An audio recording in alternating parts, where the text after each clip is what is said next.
Cyrenaica, the Battle of the Mediterranean, for that's what this desert fighting really is, has been going well. The 8th Army, which has been winning battles all along the route from Egypt to Tripolitania, has definitely got Rommel on the run.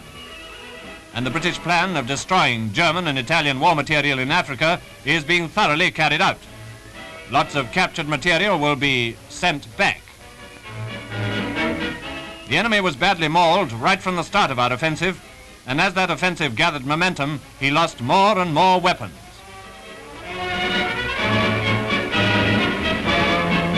It certainly does you good to see large numbers of enemy aircraft after a proper strafing by the Royal Air Force.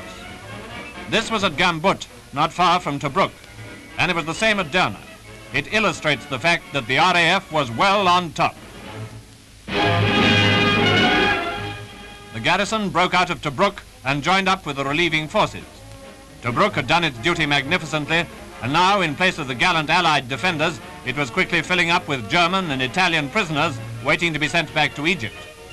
Once part of a so-called conquering army on its triumphal way to Suez and Cairo, now just a bunch of beachcombers under close arrest.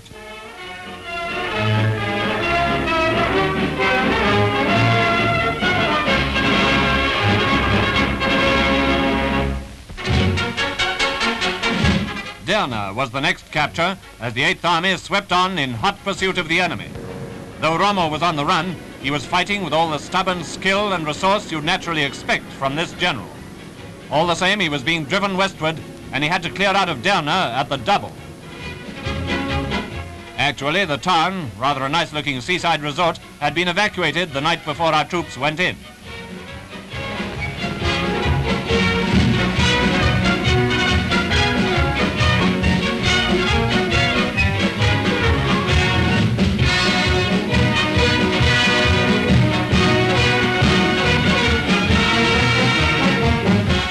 A lot of Italian war material fell into our hands here.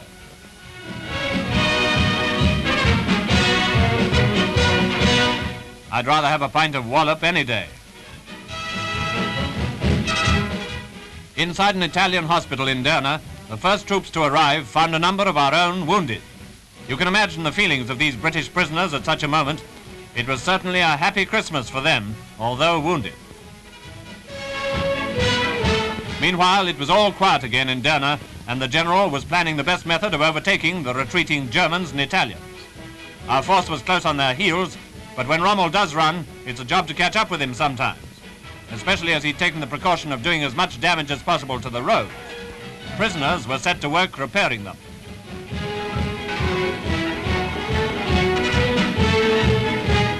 Roadblocks, too, had to be cleared, and once again, prisoners had to be useful as well as ornamental by helping our own troops. The hunt continued, as we know, on to Benghazi and beyond. In fact, the hunt still continues, but the destruction of Hitler's hopes of reaching Suez and the destruction of Hitler's army in Africa are very real. The battlefield is spattered with Hitler's victims, his own men, sacrificed in a vain effort to extend his tyranny beyond the shores of Europe. They're fortunate perhaps to have fallen in battle. The fate of comrades who survived the war will not be so good.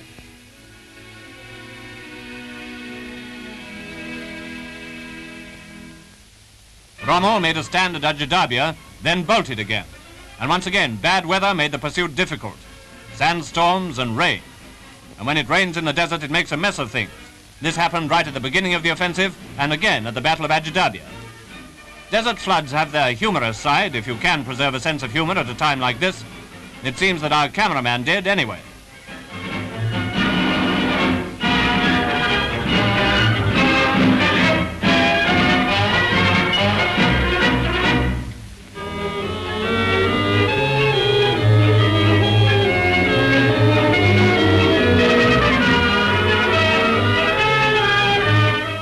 However, it's not so funny when the army's held up in its pursuit of the Hun, when transport gets bogged and they know that Rommel, on the run again, is getting away. But even if Rommel gets away, there are tens of thousands of the men under his command who can't. General Wavell wiped out an army when he marched this way last year, and most of them were prisoners. General Ritchie hasn't yet got so many prisoners, but very good catches are being taken all the same.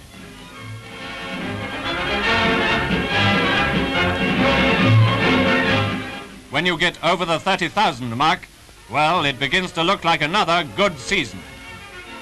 Hitler is not only losing in Russia, he is also losing the Battle of the Mediterranean.